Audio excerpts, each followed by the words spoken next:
Mark எழுதின சுவிசேஷம் 10ஆம் அதிகாரம் 13-16 வரைக்கும் வாசிங்க.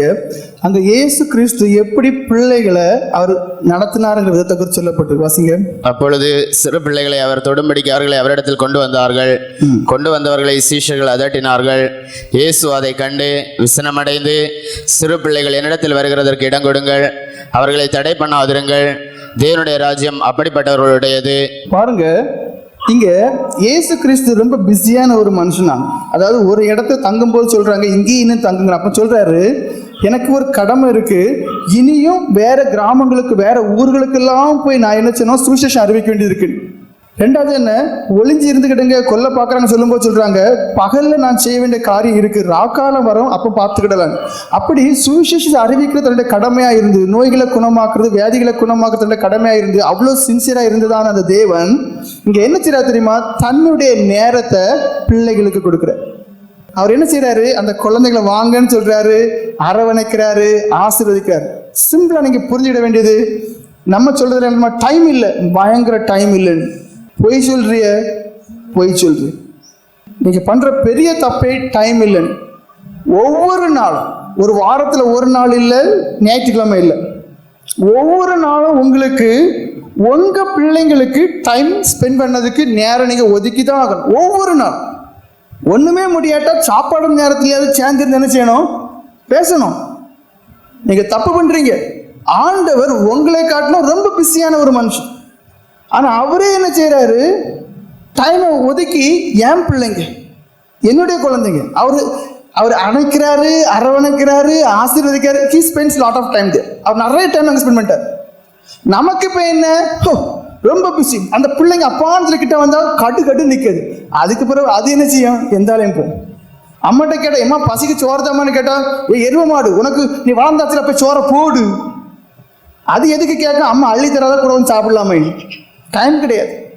அப்ப நீங்க மனசிலாக்கணும், பிள்ளைங்களை எப்படி வளர்க்கணும். பெத்தா போதாது, பணத்தை உருவாக்கினா போதாது, டைம் ஸ்பெண்ட் பண்ணி தான் ஆகணும். ஒவ்வொரு நாளும் குறைஞ்சது காலையிலையும் நைட்டும் கொஞ்சம் நேரமாவது நீங்க என்ன செய்யணும், அரவணைச்சி அன்பு, அதாவது டைம் ஸ்பெண்ட் பண்ணுன்னு சொல்லிட்டு சும்மா தொட்டம் பிடிச்சுன்னு சொல்லி மேக்ஸ்ல மார்க் குறைஞ்சி இதுல மார்க், அது டைம் ஸ்பெண்ட் பண்றது கேட்கல. இங்க என்ன சொல்லப்பட்டிருக்கு, அனைத்தார், ஆசீர்வதித்தார், அன்பு செய்தார். அப்படின்னா குவாலிட்டி டைம் ஸ்பெண்ட் பண்றது. நான் சொல்லப்படுது உங்களுக்கு, நீங்க எஜுகேஷன்ல அதுக்கு நான் சொல்ல மாட்டேன், அது கையில பரம்பச்சு சிலவங்களை நங்கு நடிப்பாங்க, அதுக்கு நான் தலையிடல. நான் சொல்றது குவாலிட்டி டைம். அந்த பிள்ளைங்களோட குணங்களை உருவாக்குது. படிப்பு இல்லை, இப்ப எல்லாருக்கும் நோக்கமே ஃபுல்லா எப்படி, ஃபுல்லா நல்ல மார்க் எடுக்கணும். அதுக்கு அறிவு குறைவு இருக்கும், அதை தள்ளி தள்ளி தள்ளி அதை சாகடிக்கும். நான் அந்த இது சொல்லல, அன்போடு பேசி பிள்ளை நல்லா இருக்குந்தியா, இன்னைக்கு யாரெல்லாம் பார்த்தா ஸ்கூல்ல எல்லாரும் வந்து அன்பா இருந்தாங்களா, அப்படி உங்க நேரத்தை என்ன செய்யணும், அந்த பிள்ளைங்களை செல்ல பண்ணும். உபாகமம் 6ஆம் அதிகாரம் 4-9 வரைக்கும் வாசிங்க. இஸ்ரவேலே கேள், நம்முடைய தேவனாய கர்த்தர் ஒருவரே கர்த்தர். நீ உன் தேவனாய கர்த்தரிடத்தில் உன் முழு இருதயத்தோடும், உன் முழு ஆத்துமாவோடும், உன் முழு பலத்தோடு அன்பு கூறுவாயாக. இன்று நான் உனக்கு கட்டளையிடுகிற இந்த வார்த்தைகளை உன் இருதயத்தில் இருக்க கடவது. நீ அவைகளை உன் பிள்ளைகளுக்கு கருத்தாய் போதித்து, நீ உன் வீட்டில் உட்கார்ந்திருக்கிற போதும், வழியில் நடக்கிற போதும், படுத்துக் கொள்கிற போதும், எழுந்திருக்கிற போதும் அவைகளை குறித்து பேசி. வேதம் தெளிவா சொல்லுது, உன் பிள்ளைக்கு சொல்லிக் கொடு, உன் பிள்ளையை கற்றுக்கொடு.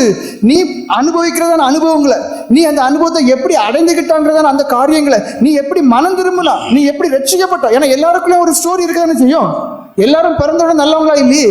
அப்போ அந்த ஒரு காரியத்தை சொல்லுங்க. ரெண்டாவது என்ன, வேதத்தினுள்ள கற்பனைகளை சொல்லிக் கொடுங்க. இப்ப எத்தனை தாய்க்கு எத்தனை தகப்பனுக்கு பைபிள் படிக்க தெரியும். பானைக்குள்ள இருந்ததான் ஆப்பைய போட்டு என்ன செய்யும் வரும். தாயும் தகப்பனான பிள்ளை எப்படி வளர்க்கணுங்கிற உடனே தெரிஞ்சுக்குமா, தெரியாது. ஆண்டுட்டு முழங்கால் வைக்கணும், வேத வசனத்தை படிக்கணும்.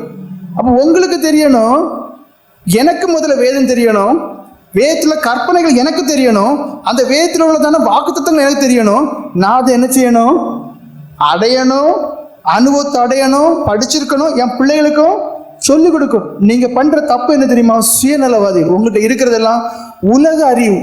எப்படியாவது என் பிள்ளைய நல்ல ஒரு வேலையை கொண்டு வந்தா ஏனி அவன் பிழைச்சிக்கிடுவான். உண்மையா இல்லையா? நீங்க பண்ற தப்பே தான்.